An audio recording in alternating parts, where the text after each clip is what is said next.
Bonjour Lumina. Bonjour.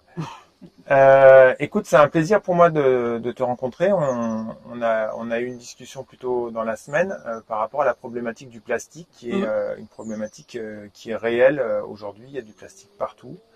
On est à quelques kilomètres de la source Perrier. On a trouvé du plastique dans des microplastiques et du plastique même dans les eaux qui sont captées aujourd'hui. Oui, On n'a pas trop de solutions parce que c'est un problème on a l'impression qu'il nous submerge. Et il y a une réglementation qui va bientôt apparaître, qui va obliger les entreprises à devenir ce qu'on va appeler plastic neutral, neutre en plastique. Mhm. C'est-à-dire que pour nous, BioVie, on utilise du plastique dans un certain nombre d'emballages. Oui, Et l'État français ou l'Union européenne, je pense que ça va être l'Union européenne et l'État français va décliner, va nous imposer de devoir acheter la destruction, ou enfin pas la destruction, excuse-moi, la transformation d'autant de plastique qu'on met sur le marché c'est ça, pour la le recycler. compensation, Voilà. tout à fait. Est-ce que tu peux m'expliquer ce mécanisme de compensation et surtout quelle est la technologie Qu'on utilise qui chez est nous, la utilisée pour solution faire que nous ça, on ouais. apporte, on propose. Ok. Donc déjà bonjour. Merci pour la question. Elle est très pertinente. En fait, le processus, c'est que on se rend compte qu'aujourd'hui, on continue encore à utiliser du plastique. Si on recommence sur la situation dans laquelle on se trouve, on produit plus de 460 milliards de kilos de plastique annuellement. Il y a seulement 9% qui sont recyclés à échelle mondiale. Donc ça veut dire qu'on a un gros problème avec la quantité de déchets qu'on produit annuellement. Et aujourd'hui, on a besoin de pouvoir vraiment travailler là-dessus. Et il y a des pays comme par exemple déjà les Philippines qui ont inscrit dans leur constitution, dans leur loi, qu'aujourd'hui une entreprise qui pèse plus d'1,8 million de chiffre d'affaires doit retirer 40% de l'équivalent du plastique qu'elle émet dans l'environnement. D'accord. Elle doit prendre la responsabilité de venir en retirer 40%. Et dans les années à venir, ce pourcentage augmente jusqu'à 100%. D'accord. Donc ça, il y a déjà des demandes et certains pays ou même certaines fédérations. On a 174 pays des Nations Unies qui se sont réunis en 2022 en disant d'ici fin 2024, on va écrire des textes contraignants autour de la pollution plastique. On a la Banque mondiale qui nous a annoncé un partenariat avec la Citibank, 100 millions de dollars d'obligations pour créer des crédits plastiques, parce que le crédit plastique, ça va être notre unité en fait de compensation. Donc la compensation, c'est quoi? On parlait d'eau, hein. Il faut savoir qu'il y a 1 million de bouteilles plastiques qui sont vendues à la minute sur notre planète. Incroyable. Donc c'est énorme en fait. Et aujourd'hui, jusqu'à présent, on avait vraiment beaucoup développé tout ce qui était recyclage mécanique. On se rend compte qu'à échelle industrielle, à grande échelle, vu la quantité de production annuelle, hein, il faut qu'on passe à des techniques de recyclage qui soient plus puissantes. Et aussi, il faut qu'on pousse quand même vers de l'éco-conception. Nous, avec Corsair, ce qu'on fait, donc la partie industrielle, c'est qu'on travaille sur le recyclage, la partie recyclage. Et on va transformer les déchets plastiques en leur matière originelle, le pétrole. D'accord.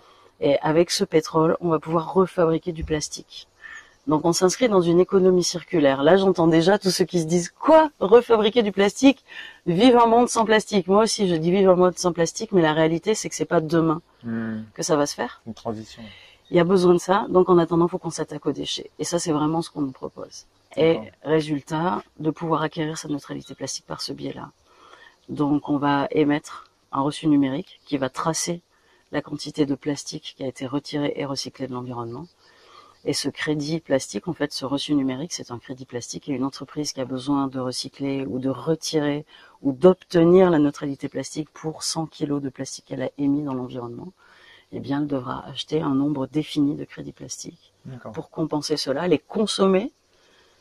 C'est-à-dire qu'après, ils n'existent plus, ils ont été consommés, ces crédits plastiques, et pouvoir ainsi avoir une certification de neutralité plastique. D'accord. Voilà ce qu'on vous propose. Ok. Et donc, bon, moi, je suis ingénieur, donc j'aime bien la technique. Tu sais. Ouais. La pyrolyse, c'est-à-dire qu'on va prendre, voilà, on va rester sur 100 kilos, on va prendre 100 kilos de déchets, on va les mettre dans une cuve. Dans un four. Dans un four. Et ça va monter en température et on va revenir un petit peu sur de la matière originelle. Exact. Qui après va pouvoir être vendue à la place d'aller faire des forages et de capter des matières minérales vierge. En quelque sorte. Exactement. C'est ça l'histoire. Tout à fait. La qualité d'huile obtenue par la pyrolyse, la façon dont Corsair le fait, cette qualité d'huile, elle est équivalente à une huile raffinée issue de l'énergie fossile, D'accord. issue du pétrole brut. Donc, en effet, on peut tout de suite refabriquer du plastique avec et donc vraiment commencer à s'attaquer à la source de pollution. Parce qu'on arrête d'aller chercher du pétrole brut, de la matière première vierge, carrément. Okay. Donc ça, c'est très pertinent. D'accord. Et donc, les pays où ces unités sont installées, pour l'instant, il n'y en a que, de mémoire, il n'y en a que 2, il n'y en a que en Thaïlande. Ouais. Et en Finlande. Et en Finlande, en Europe, ouais, exactement. Donc en Finlande, là, on a déjà une machine et on a d'autres machines qui sont en train d'arriver. On a obtenu toutes les autorisations d'exploitation.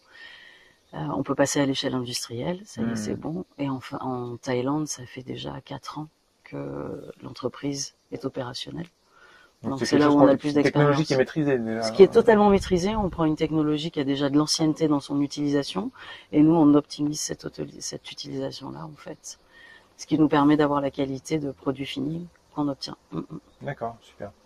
Écoute, nous, on est intéressés parce que on est sensible de par nos valeurs à ça.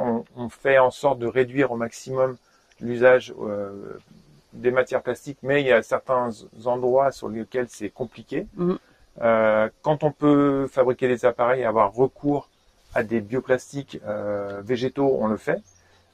Mais voilà, là, c'est complètement aligné avec nous, notre façon de fonctionner. Ouais. Et notre engagement, et on va essayer de, en tout cas, faire tout ce qu'on peut pour s'engager le plus tôt possible, avant que les textes tombent ou soient contraignants, et on aimerait bien être dans les pionniers en France à avoir un crédit, à avoir la neutralité plastique avec des crédits. Voilà, donc. Ouais, je pense que c'est vraiment totalement en cohérence avec vos valeurs, parce que cette neutralité plastique, c'est quelque chose qu'on peut offrir à la planète. C'est un vrai geste qu'on peut faire à échelle globale, et on s'attaque réellement au problème des déchets plastiques. Le biosourcé, ça peut être très intéressant, mais il faut vraiment comprendre c'est quoi l'énergie utilisée pour le produire. Nous, on est sur les déchets. Voilà, c'est ça, et c'est exactement ça. Donc la valorisation, et ça, c'est quelque chose que vous avez déjà transmis, que vous avez déjà recherché.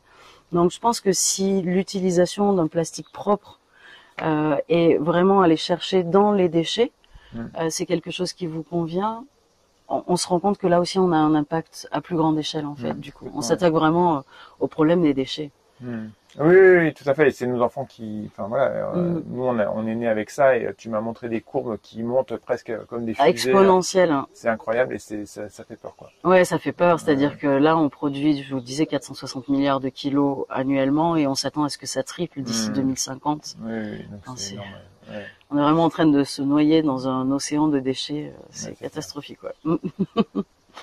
Ok, super. Je te remercie beaucoup pour ces explications. Et puis, écoute, voilà, on va avancer pas à pas, et puis on va défricher. C'est quelque chose qu'on a l'habitude de faire. On a souvent l'habitude d'être un peu pionnier sur nos domaines, et là, ça nous va bien. Ouais. Et puis, si vous voulez, je pourrais vous expliquer comment est-ce qu'on peut contribuer simplement. À quel point c'est simple, en fait, d'avoir un impact à échelle globale, depuis chez soi, sur un projet qui est pertinent, et en même temps de se positionner sur un marché qui est vraiment le marché du plastique, pour qu'il puisse aller dans une direction qui soit viable, un futur pérenne. Donc, c'est une belle opportunité à découvrir comment ensemble on peut faire la différence. Super. Merci beaucoup, Lumière. Avec plaisir. Merci. Merci.